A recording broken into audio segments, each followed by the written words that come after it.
Hello, you guys, and welcome to the Woman's Cave. And yes, I'm very subdued today. I know I let her have it all by herself. I think she's so subdued because you might hear all this background noise, right? I don't know what happened, but in our office, something just started to make me sneeze. And so now I have like all the air purifiers forever in this room. Like Yeah, it there's is like a three. teeny little office, and I have like 3 air purifiers. I was like, not today, not today. Corona's out here. I can't be having allergies and asthma too. No sir, no sir. No OMG. Wow, are you burping again on the show? I decided Ramona, to change my diet. I don't think it agrees with me. Ramona, I need you to do better. I'm a lady, so I'm going to try to act like one. And if you hadn't pointed out that I was belching, no one would have People noticed. heard you. Okay, never mind. People, and that's Winona, Miss I'm Belch Winona. Queen. I am not. Miss A Belch lady Queen. is never Miss Belch Queen. This is like the second time.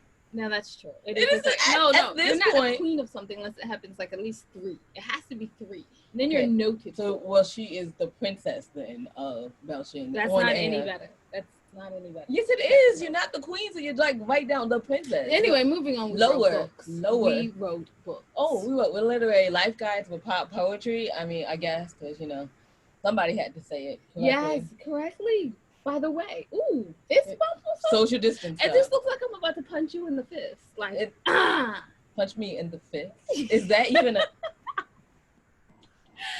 books? Wow. We have And I Thought Divorce Was Bad with Other Life Lessons.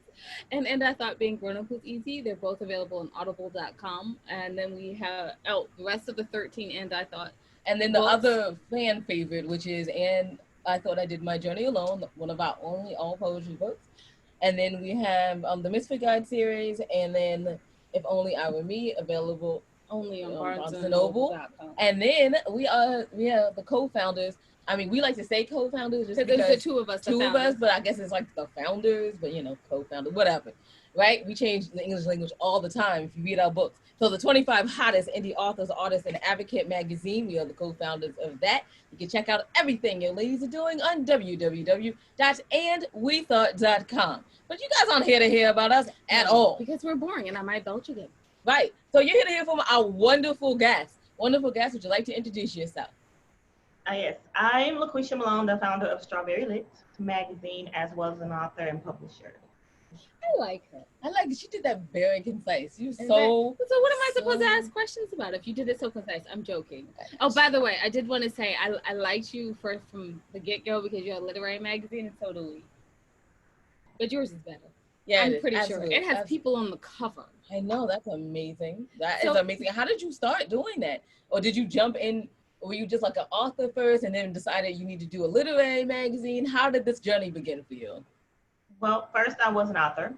And back when I was authoring about 12 years ago, it was hard to get into magazines, radio shows. It was just hard to get into places. And so I felt like, well, what is not there? How can I help? And I love talking to people. I love hearing their stories. So I felt like, why not have a platform for people like myself? And I created the magazine. First, it was called LP Enterprise. And so I interviewed my first set of authors. One was, I talked to Kiki Swanson and a few other indie authors that I knew. And I enjoyed that process. And I decided to step back and take a little time to research it a little more. And in 2016, I came out with Strawberry Lit magazine.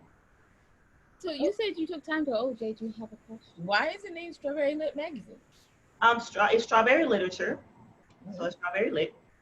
And my publishing company is called Strawberry Publications. And I did that praying, and it's like, wow, what can I say about stories and how to describe them. And I felt, I love strawberries and they're juicy and they're sweet. And I was like, yeah, just about like people's stories. It can be really juicy, really sweet. So I was like, yeah, we're going to do Strawberry Publications. And so that was in 2013. And when the magazine came along, I felt the same way. Like, it's going to be full of authors and their stories, and not just about their books, but about their journey. And that's what I wanted, something for aspiring authors, new authors like myself at the time when I first came out. And what did I want to know? And I want to know people's stories, like, how was your marketing? What would you say to inspire me? How did you get that book done? And how did you come up with that story? So I felt like that was some juicy tales So we're just gonna call it Strawberry Literature. Ooh, Nice. she is the gossip columnist of the literature world. You like it? Yes. Oh, girl, I love how she's making it glamorous too. Yes, absolutely. Okay, so you said you did research. What did you find doing your research for a magazine launch?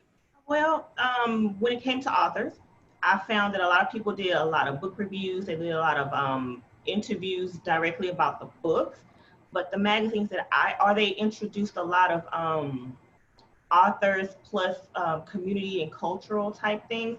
And I feel like one thing I wanted was something geared straight for authors with resourceful information. So it wasn't just about authors only or their books only, but also how to publish, how to market, introducing up and coming writers so that you can see what they have, poets and things like that. So I felt like, well, because a lot of people want me to include community activist type things inside. I said, if it's related to a book and how I can help an aspiring author, I got you. But I felt like I wanted it, I want to be strictly for us because there was nothing I felt out there that gave away information. So I wanted to do that, give away information. I feel like we haven't done that well. No, Maybe we should probably do it not. well. So let's talk about some of your marketing tips that you have for indie authors. Oh, dang.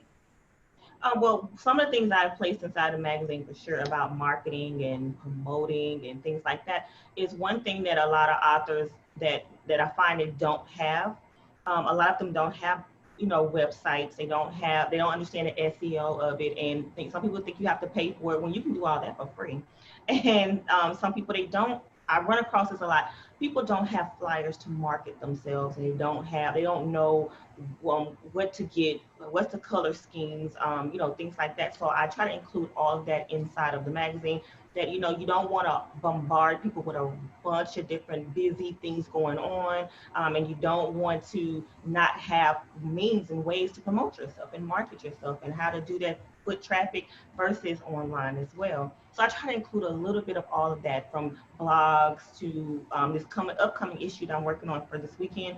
Book reviewers. That is the hardest thing for authors to get. So in this upcoming issue, hopefully they'll enjoy that. I have an array of book reviewers because that was also the hardest thing for me to find people who review books in your genre.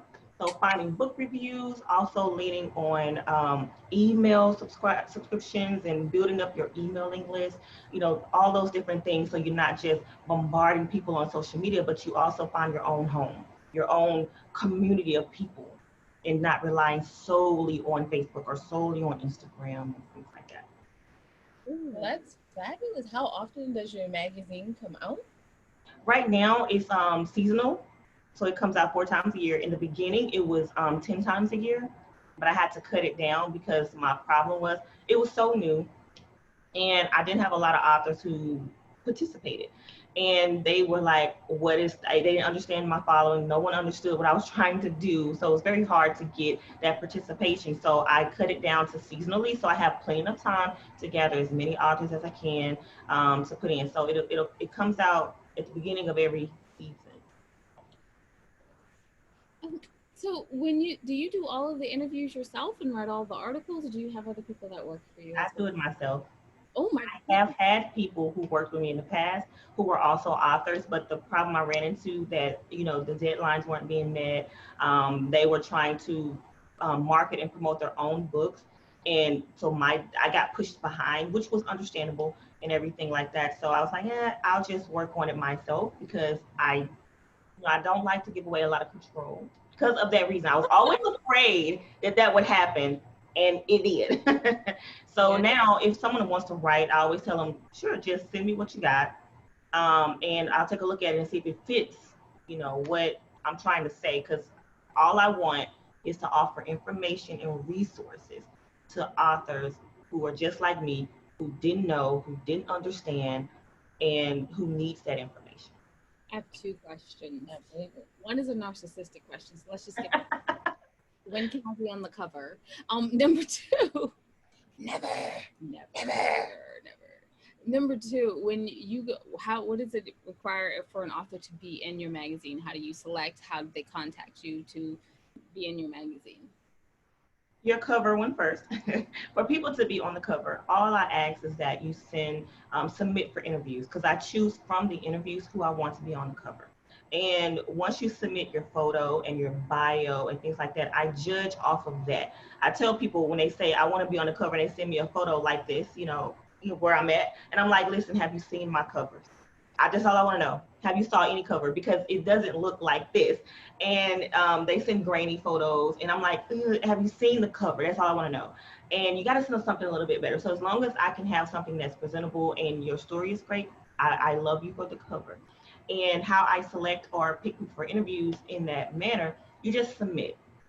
And the way I do it is if you submit in time for the next issue, then I look at putting you in that issue. If your photo can fit well in the issue, because some people send photos that will show up blurry, and I have to get them to send something else. So if they can send something within the time frame, you kind of make the issue.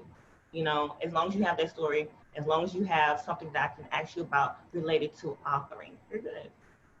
Oh, okay. So I want to say for everyone out there that's submitting for photos. Will you speak up a little bit? I'd like you to know DPI. 300 DPI. At if least. It's not 300 DPI, sweetie, there's Canva. You can put it into Canva and it'll make it 300 DPI. If you can't do it, don't send it. Please don't. So our editor always gets after us with this magazine. She says, "Oh my goodness, did you say 300 DPI?" And I'm like, "Yeah." And sometimes I have to, before I send it over to her, because she's busy. Brandy M. Miller is super busy. She's the 40-day writer, so she's always super busy. Obviously, she writes books in 40 days. So we always I try to run it through Canva before it gets to her, because quality of picture is important. And sometimes when you're just taking with the cell phone, you don't know. And so just check your DPI. I mean, you can do that. Canva is free. You can check your DPI and see in Canva and just see how much it is. And if you want to change it, you can change that in Canva. Or if you have a really good friend that does Photoshop, because Photoshop does it very well, you just send it over to them. You pay them $5 because they're doing you a favor, and it's not exactly easy to always do that. Especially if you have a crappy picture that has like a couch behind you and they got to Photoshop that mess out. Right. You got to look hot. So it's not always easy. So you might want to send them a good $5, a thank you. Put some money, put some gas, get some Chick-fil-A or whatever you do, and say thank you for making my photo look great, and then send it over. It is always wonderful and everything. And we want to talk about your books because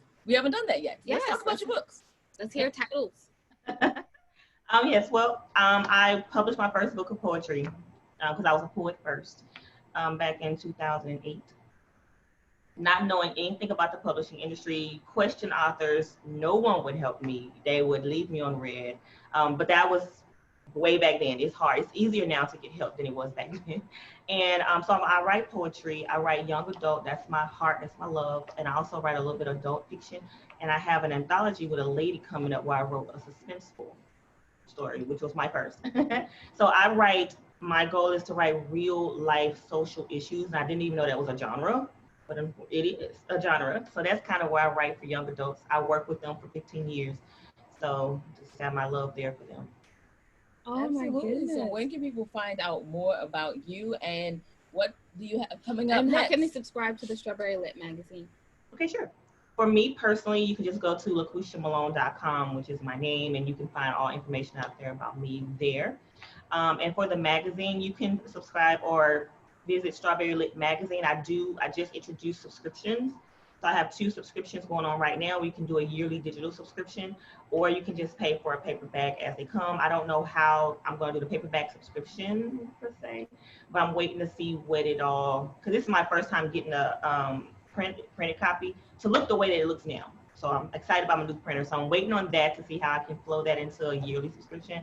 But that's how you would get a hold of me, or for the magazine is through strawberrylitmagazine.com or LaQuishaMalone.com.